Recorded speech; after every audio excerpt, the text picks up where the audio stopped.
जय माता दी, हर हर महादेव। आप सभी के लिए पुजारी राहुल शर्मा की तरफ से। साथियों,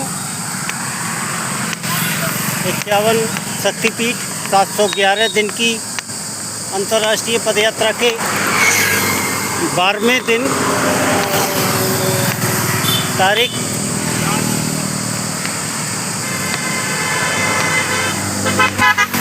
30 मई 2026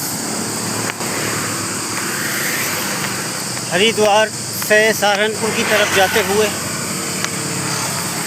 हरिद्वार सहारनपुर हाईवे